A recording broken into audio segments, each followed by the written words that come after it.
Bismillahirrahmanirrahim. Alhamdulillahirabbil alamin. Wassalatu wassalamu ala asyrafil anbiya'i wal mursalin Sayyidina Muhammadin wa ala alihi wa sahbihi ajma'in. Rabbi shrah li sadri wa yassir li amri wa hlul 'uqdatam min lisani yafqahu qawli. Rabbi zidna 'ilman nafi'a warzuqna fahman taqibah. Allahumma anfa'na bima 'allamtana wa 'allimna alladhi yanfa'una. Subhanaka la 'ilma lana illa ma 'allamtana innaka antal 'alimul hakim. Wa la hawla wa la quwwata illa billahil 'aliyyil 'azim. Amma ba'd. Qala al-mu'allif rahimahullah ta'ala wa nafa'ana bihi wa bi barakati 'ulumihi fid dharain amin. Wa yajuzu lil qadiri an yusalli an-nafla qa'idan. Dan boleh bagi orang yang mampu berdiri bahwa dia sholat sunnah dalam keadaan duduk. Jadi kemarin kan membahas tentang rukun sholat yang kedua, yaitu berdiri, wajib berdiri semampu mungkin, kecuali nggak mampu baru duduk. Kalau nggak mampu duduk, miring rebahannya. Kalau nggak mampu maka tersentak. Itu dalam sholat fardu. Kalau sholat sunnah boleh dia sholatnya duduk. Misalkan dia lagi malas berdiri, duduk boleh, mengganti berdiri boleh. Dia boleh. Baik sholat rawatib ataupun selainnya, seperti sholat ba'diyatul maghrib atau ba'diyatul isya, duduk. Mungkin capek atau lemas atau gimana, ya, pokoknya saya pengen duduk aja sholatnya. Boleh. Tapi tentunya pahalanya setengah daripada orang yang berdiri, karena jerih payahnya lebih banyak kan orang berdiri. Gitu. Qa'idan hanya duduk kaifa syaa. Halnya bagaimanapun dia berkehendak. Kayak macam apa aja yang sudah kita jelasin duduknya. Mau duduk iftirash ataupun tawarruk ataupun tarabbu' atau melonjorkan kaki ataupun iq'a, dongkrong ya. Nah itu boleh, silahkan. Waftirashuhu afdal. Tapi duduk iftirash itu lebih utama. Kebanyakan kita kalau sholat duduknya duduk apa? Kalau kita sholatnya duduk sila ya. Kebanyakan sila apa iftirash? Sila. Nah, boleh sila boleh. Tapi iftirash itu lebih utama. Al-muttani'an ataupun tidur miring. Kalau dia pengen, saya mau tidur miring Kalau duduk agak capek, sambil rebahan kali, sambil tiduran enak, kelas sambil sholat. Akhirnya dibangunin sama DKM, bangun di masjid tidur. Orang lagi sholat, gitu. Lagi sholat. Oh maafin, anak kira lagi tiduran di masjid. Enggak, lagi sholat. Tapi batal udah ngomong, kamu aja ngomong. Gitu. Gitu. Wal afdalu qaulul irtija' 'ala al-yamini. Yang utama, yang paling utama nih, yang afdal ada keadaan tidur miringnya di atas alal yamin sebelah kanan. Berarti ke situ ya, madhab kiblat. Kan kemarin sudah dijelasin kalau kita tidur miring wajib menghadap kiblat dengan bagian depan. Awas kita melengos dari kiblat, kejengkang, udah batal sholatnya. Ya. Nah, jadi sebelah kanan tuh, ya afdal. Ini sedekap gitu. Awas ketiduran. La mustalqiyan, tidak serentak. Dan sunahkan itu mah. Wa in atamma ruku' wa sujud. Walaupun dia menyempurnakan ruku dan sujud, kalau celentang kagak. Pokoknya kalau sholat sunnah itu boleh berdiri, boleh duduk, boleh tidur miring, udah sampai situ aja. Gak ada tidur celentang. Mau sholat sunnah celentang, gak ada. Gak wajib, gak ada ajarannya sholat sunnah celentang. Kecuali emang kagak mampu. Ini mampu. Orang mampu berdiri, sholatnya duduk boleh. Kalau sunnah nih, kalau sunnah boleh. Atau mampu duduk tapi dia tidur miring, boleh. Tapi pahalanya setengah. Li'adami urudil istilqa'i, karena tidak datangnya dalil sholat sunnah sambil celentang ketika dia mampu iltijah. Wa yalzamul muqtadi' al-qu'ud lirruku' wa sujud bitamam. Dan lazim wajib akan orang yang sholatnya tidur miring nih, apa? Al-qu'ud, duduk untuk ruku dan sujud dengan sempurna, kayak kemarin kita jelasin ya.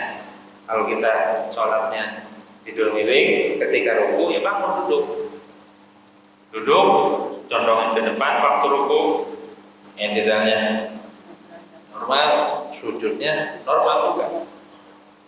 Gitu.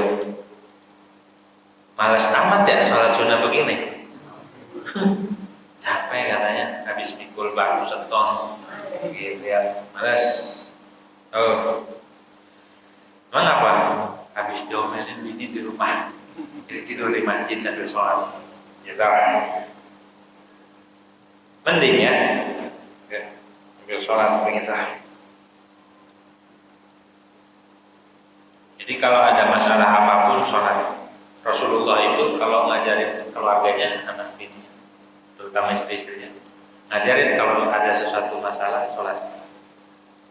Kalau lagi gak ada halangan sholat.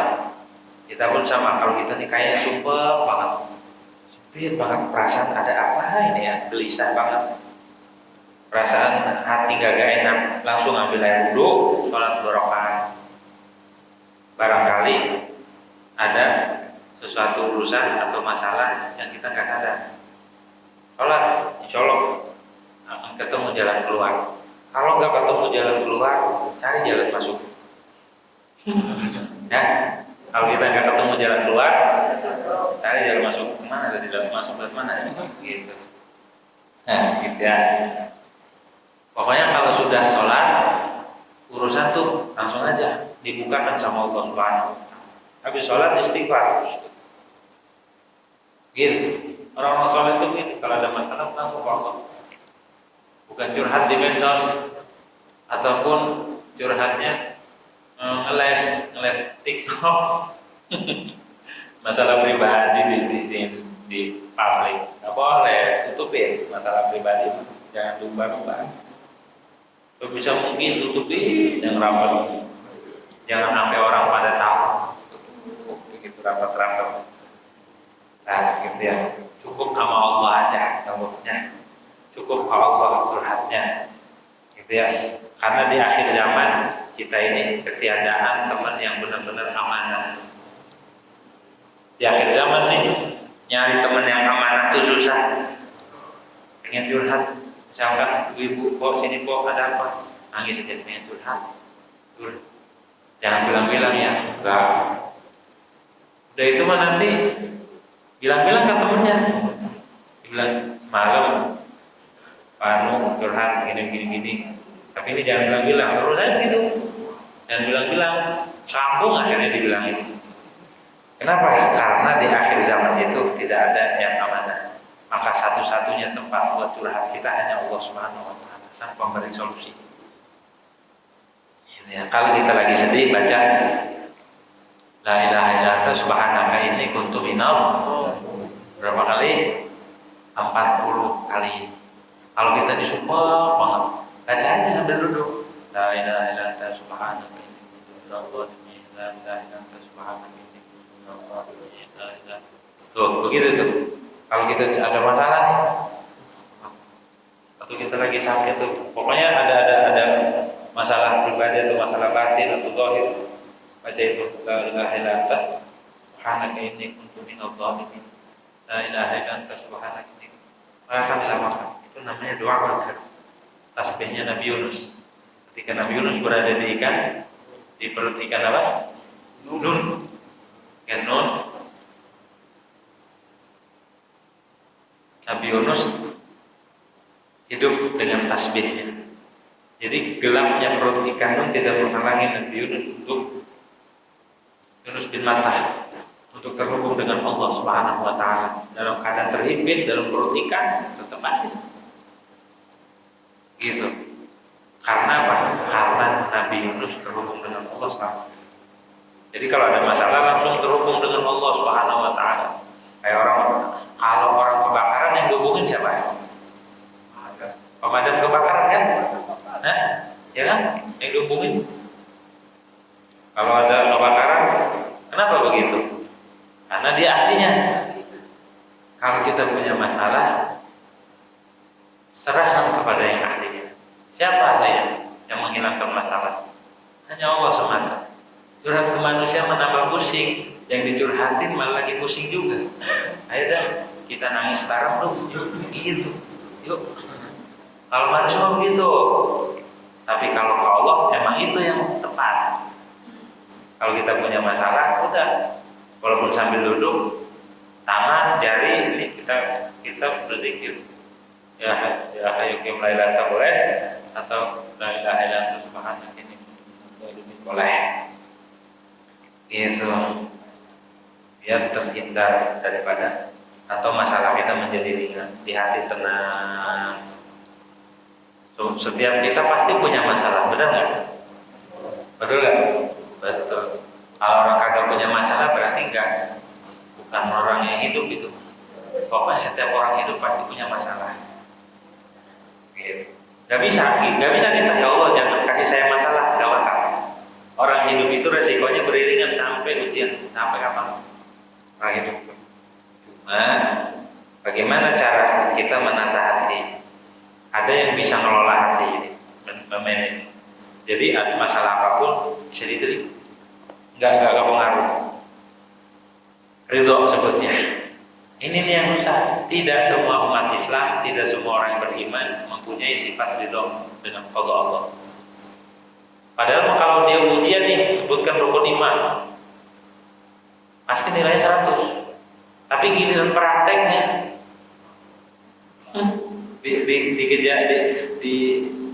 diuji sama Allah, dikasih musibah, dikasih cobaan, waduh langsung bisa, maka terima gini. Nah berarti ngomong doang.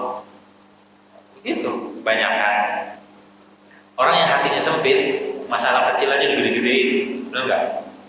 Masalah sendal hilang aja diumumin di masjid. Orang kalau hatinya sempit, baju atau kain sarungnya sangkut paku, itu paku dilaporin ke polisi. Gara-gara nyangkut bajunya. Begitu tuh. Kenapa begitu? Karena punya hati sempit.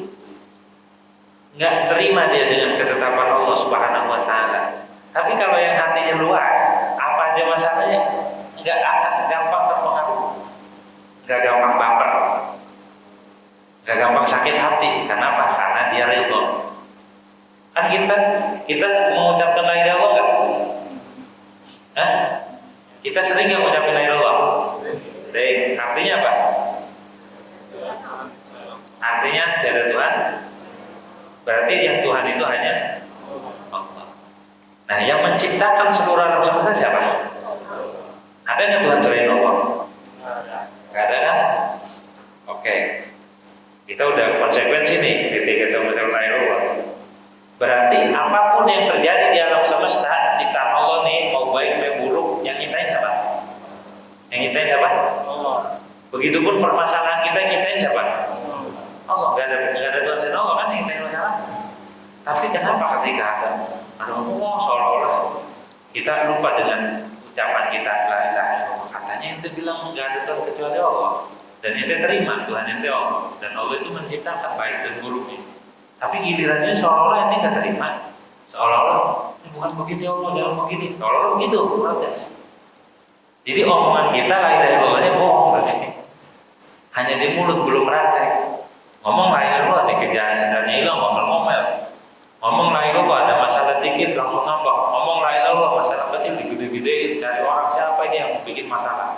ngomong lagi diuji dikit nangis, ngomong lagi dapat musibah, kagak terima hatinya. Kata Imam Haddad, ridho bil qada, ridho dengan qada Allah itu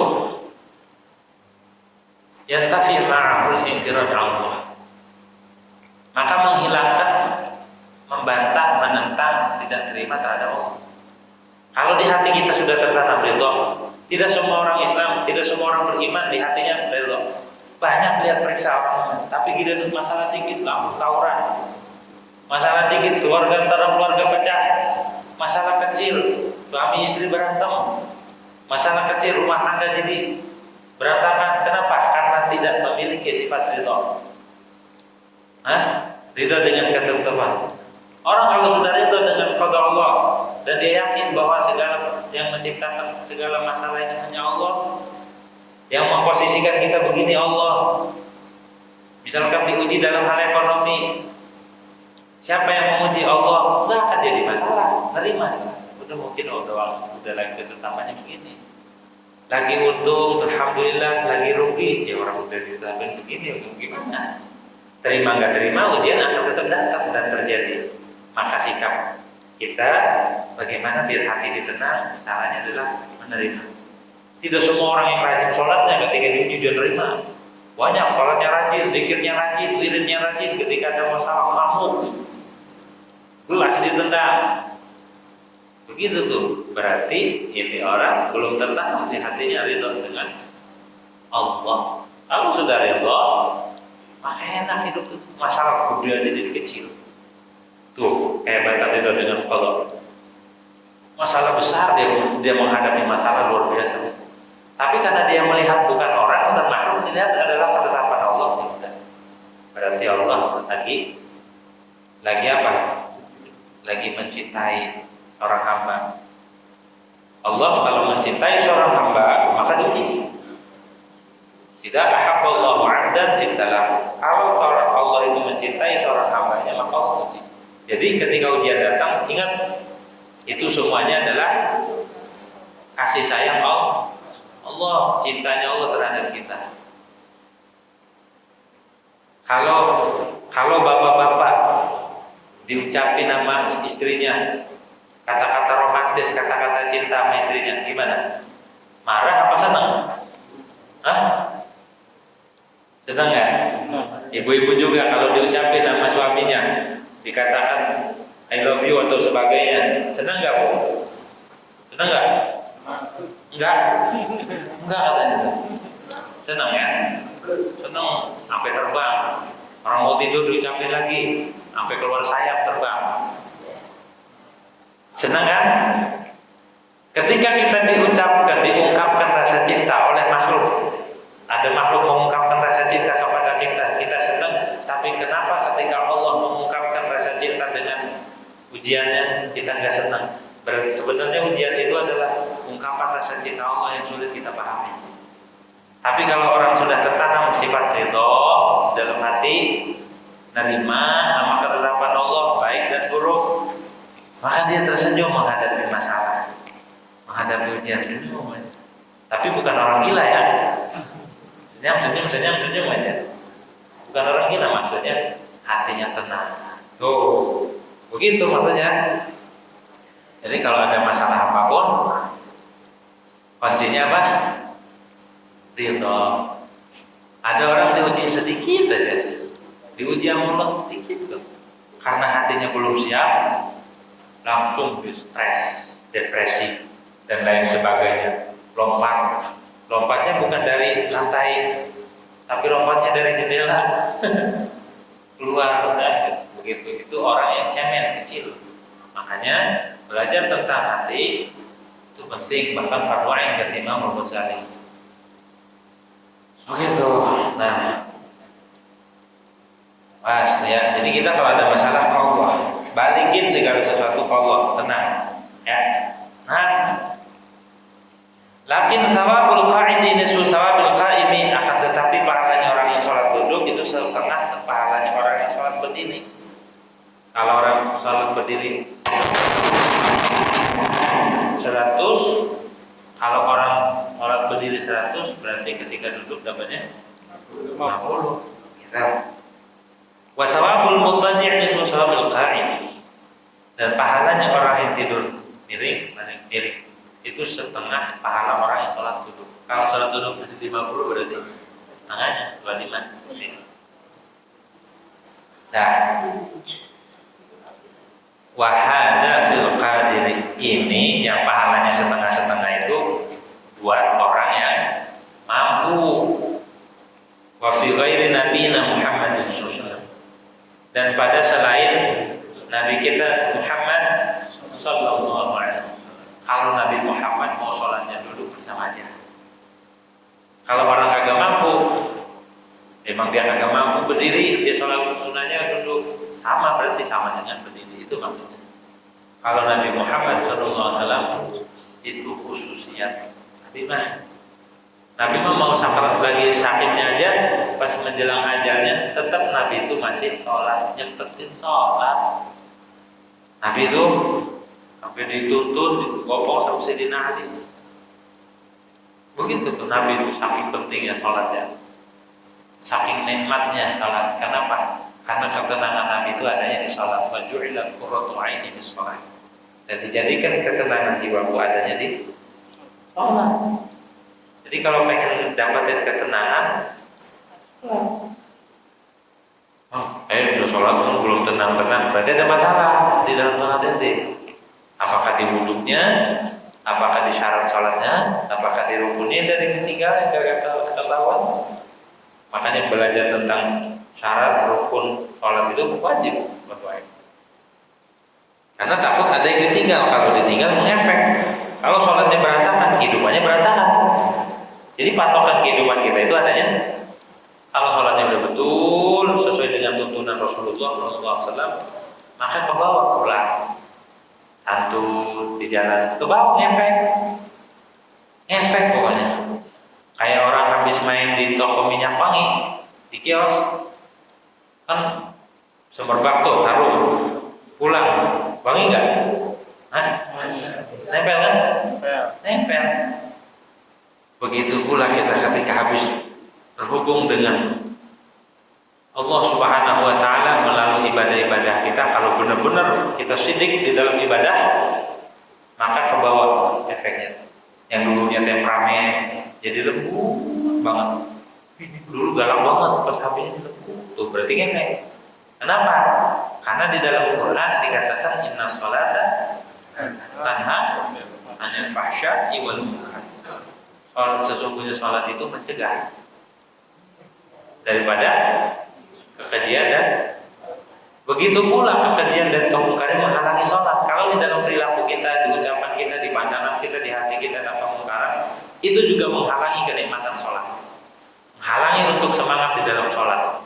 Kalau kita malas-malasan di sholat, berarti ada kemungkaran di dalam diri kita. Kalau kita malas-malasan di sholat, berat banget, ada kekejian di mulut kita, atau di hati kita, atau di badan kita. Sebagaimana sholat itu mencegah kekejian dan kemungkaran, begitu pun sebaliknya.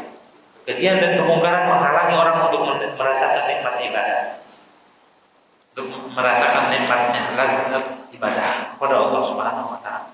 Reksa tuh makanya ibadah kita udah merasakan ketenangan, kenyamanan, enggak mau kita, kalau enggak reksa.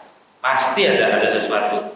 Entah kita sering ngomongin orang, entah kita sering bohong, entah kita sering khianat, entah kita masih ngelakuin dosa dan lain sebagainya. Itu menghalangi kita untuk mendapatkan kelezatan, ketenangan, kenyamanan di dalam ibadah sholat. Kalau sholatnya sudah benar, maka hidupnya pun aman. Jadi orang yang jujur, jadi orang yang amanah, jadi orang yang benar-benar terjaga, tanpa diawasi dia terjaga. Kenapa? Efek dia ketika sholatnya. Jadi ke bawah tuh, ke dalam kehidupan, bawaannya kalem. Ada guru di Pandeglang, ya ini ngumpul 60 lebih lah, 65an lebih. Itu dulunya galak banget. Orang tuh main gampar aja lagi mudanya. Tapi pas sudah tuanya, beliau itu sudah ngelatih nafsu, diludahin di kalangan umum, diem aja, kagak marah, kagak tersinggung. Justru bilang alhamdulillah. Itu kalau udah begitu berarti udah top, nafsunya udah gak ada. Tapi kalau diludahin gua langsung dia ambil golok. Nah berarti dia belum. Kalau kita sudah diapain aja dikatakan, baru dikatain mending, udah diludahin, masih bilang alhamdulillah. Tapi alhamdulillah malam-malamnya beraksi. Enggak, ini masih nggak ada nafsu. Jadi nafsunya sudah dimatikan. Bahkan beliau haji aja nggak ada yang tahu. Yang haji muridnya berangkatnya lewat luar kota, balik lagi ke rumah nggak ada yang tahu. Istri anak tidak tahu kalau beliau udah haji. Datang muridnya ngasih tahu, pergi haji dari Kalimantan. Oh itu dia menghindari pujian makhluk. Dia udah nyaman sama Allah. Lah kita malah nyari puji-pujian, tampilannya pengen dipuji, pengen dilihat, jauh kan? Berarti sholat kita belum bisa merubah karakter kita. Oke, kita temperamen udah gak ada, tapi rasa bangga, rasa pengen dipuji, rasa pengen dinilai sama makhluk masih ada. Berarti sholat kita masih belum merubah karakter. Tapi kalau sudah sholat yang benar-benar meresap di hati, di jiwa, benar-benar sholatnya itu menjiwai kita waktu ibadah, maka hal-hal yang berkaitan dengan duniawi, ujian kayak apapun dan ya udah biasa, gitu ya. Bahkan dia itu tenangnya sama Allah dan sama makhluk. Emang kita nyari ketenangannya sama makhluk? Ya di rumah bosan sendiri, nyari teman nggak ketemu, naik pohon sama medi teman-temannya. Tuh, kenapa? Karena dia tidak menemukan kenyamanan sama Allah. Orang kalau sudah menemukan kenyamanan sama Allah, nggak akan cari kenyamanan dengan makhluk. Kalau di dalam hati kita nyari kenyamanan sama makhluk, baik lewat pujian ataupun lewat apa aja, lewat pemberian dan lain sebagainya, pokoknya masih ngarep dari makhluk, berarti sholat kita masih berantakan. Masih di hati, masih ngarep-ngarep, masih tomat sama makhluk. Pengen dipuji, pengen dinilai, pengen dianggap, pengen dihormati dan lain sebagainya. Berarti sholat kita nggak ngaruh di diri kita. Tapi kalau sholat kita sudah benar-benar diterima Allah dan Allah itu, maka segala hal-hal yang berkaitan yang mengganggu dia dengan Allah hilang. Itu janji Allah, inna sholata tanha 'anil fahsya'i wal munkar. Udah nggak ada lagi tenang jiwaan, batinnya tenang, dikasihnya Allah. Kan ketenangan bukan usaha kita. Emang bisa diusahain ketenangan? Gak bisa. Ketenangan itu hanya pemberian Allah, murni pemberian Allah. Kalau kita pengen tenang, deketi yang dan pemilik ketenangan tersebut. Rayu Allah. Gitu. Selama ini jalan hidup kita belum ihdinas siratal mustaqim ya. Ihdinas siratal mustaqim yang sudah disebut-sebut, kita ya Allah tunjukkan jalan yang lurus, tapi ucapan kita masih melenceng. Pandangan kita masih melenceng. Perilaku kita masih melenceng. Akhlak kita masih melenceng. Ya, sama keluarga masih melenceng, belum adil. Sama tetangga masih musuhan, katanya ihdinas siratal mustaqim. Tapi masih benci hati kita sama orang, sama makhluk, sama umat Nabi Muhammad, masih hasud. Padahal kita minta Allah, ihdinas siratal mustaqim, ya Allah tunjukkan aku jalan. Minta dia hidayah. Tapi mata kita masih jalan-jalannya, tangan kita masih jahil, kaki kita masih maksiat, jalan ke sana kemari, dan masih banyak dah. Berarti ihdinas siratal mustaqim kita belum dapat tuh. Jangankan seluruh makna bacaan sholat, di ihdinas siratal mustaqim ini kita belum dapat. Udah itu sombong lagi, sama yang kagak sholat dia nggak hina, sama orang-orang lain menghina. Dia kagak sholat begini-begini. Kalau kita nggak hina, ngeremehin orang yang kagak sholat, tujuannya bukan nasihat, bukan ngajak, berarti kita mentuhankan sholat, bukan mentuhankan Allah. Berarti kita menilai diri kita yang baik, berarti kita menuhankan diri kita, menuhankan sholat kita, bukan menuhankan Allah. Orang kalau menuhankan Allah aja, saudara kita ayo, kita sama-sama, sama saya juga orang kagak benar, ayolah, biar kita diridhoi nama Allah. Begitu, bukan malah ngejek, bukan malah ada orang kagak sholat dihina, bukan ada ahli maksiat dicaci maki, enggak, bukan begitu ajaran Nabi Muhammad. Ajaran Nabi Muhammad bagaimana orang bengkok jadi lempeng. Begitu. Orang yang tersesat jadi dapat hidayah. Bukan ini makin dia haji, makin sombong, makin dia ibadah, makin belagu, makin ngeremehin orang, makin ngerendahin orang. Kemana ngajinya? Kemana ibadahnya? Kemana bacaannya? Ke ihdinas siratal mustaqim. Kok jangankan orang di kejalempeng diri ente aja belum, bacaan ente aja belum ente praktekkan di dalam kehidupan seharian. Masih dapat nyolong sendal, rajin ke masjid, nyolong sendal juga rajin. Katanya ihdinas siratal mustaqim, tapi masih tetangganya masih digibahin. Katanya ihdinas siratal mustaqim, umat Nabi Muhammad masih disakitin, masih difitnah dan lain sebagainya. Mana bukti doa ente kepada Allah ihdinas siratal mustaqim?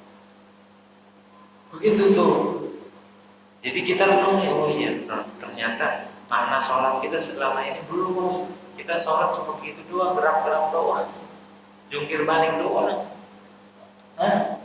Jungkir balik, pamer sarung, pamer mukena, pamer pakaian, pamer sendal, pamer ini, nenggak-nenggok doang ke masjid, gaya doang, tapi pas pulang jadi Fir'aun lagi. Pas pulang mah jadi jadi kalajengking lagi, suka ngantukin orang. Gitu. Jadi kalau kita benar-benar ibadah sholat kita mempengaruhi, bukan orang dulu yang kena pengaruh, diri kita. Kalau diri kita sudah terpengaruh, maka efek ke teman kita, efek ke keluarga kita, efek ke anak kita, efek ke lingkungan, efek. Orang di dalam satu kampung ada satu aja yang sholatnya diterima dan diridhoi oleh Allah, maka satu kampung kebagi keberkahan. Satu orang semasjid, satu orang sholatnya khusyuk, satu orang sholatnya diterima, satu orang sholatnya diridhoi sama Allah, satu orang sholatnya tanha 'anil fahsya wal munkar, maka Allah ridho satu kampung. Begitu tuh. Kenapa di kampung ini masih berantem aja, masih ribut aja, periksa sholatnya. Barangkali ada syarat dan rukun, barangkali ada sesuatu yang luput.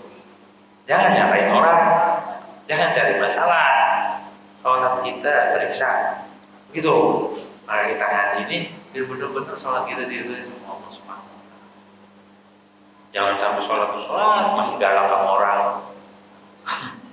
Sholat kita masih galak sama anak ditonjokin mulu, sampai babak belur.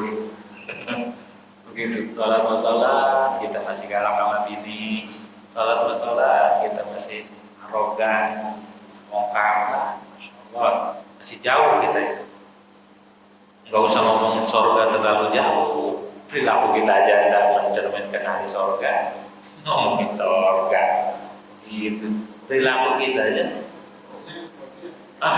perilaku kita aja tidak mencerminkan hari surga. Gitu. Maka dari itu jangan sampai lupa. Hadiah yang paling besar dari Nabi Muhammad SAW buat umatnya, Nabi dapatkan dari Allah langsung, itu sholat. Terlebih kalau sholatnya bisa dipasang di dalam kehidupan nikmat. Berarti kita mentuhankan Allahnya bukan waktu sholat doang. Selama ini kan kita mentuhankan Allahnya, mengagungkannya waktu sholat doang. Berapa menit sholat? 5 menit. Kalau madang berapa menit? Kalau kita makan nasi, belum cuci mulutnya, belum merokoknya, belum kopinya, sejam. Tapi waktu sholat berapa menit? 5 menit. Jadi kita mengagungkan Allahnya sebatas itu baru.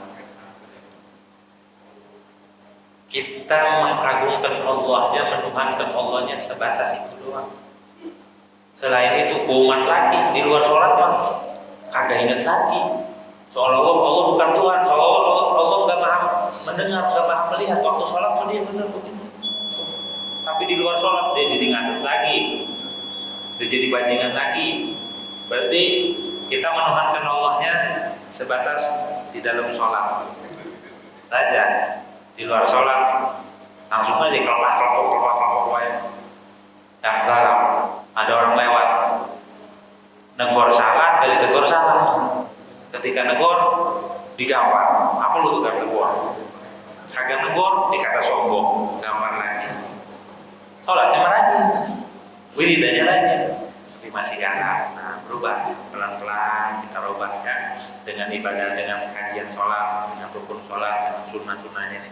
Mudah-mudahan efek bukan hanya waktu sholat, tapi di luar sholat kita bisa memakai. Kita benar-benar menuhankan, mengagungkan Allah Subhanahu wa Ta'ala. Khusyuknya bukan hanya dalam sholat, di luar sholat kita khusyuk. Takzim kepada Allahnya bukan waktu sholat saja, di luar sholat kita takzim kepada Allah Subhanahu wa Ta'ala. Indah kalau begitu ya. Pasal itu takbiratul ihrami, wallahu a'lam. Al-Fatihah.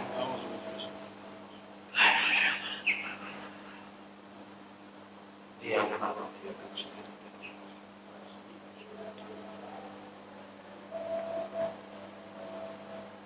Bismillahirrahmanirrahim.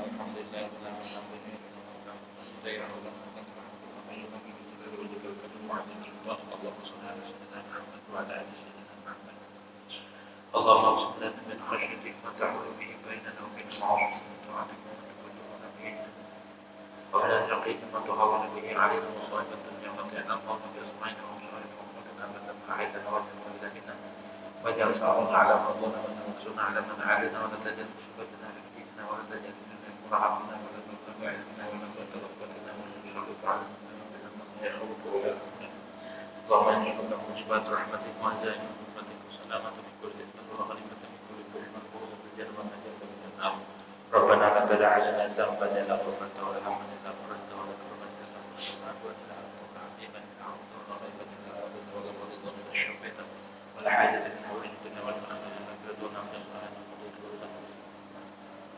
لله رب العالمين.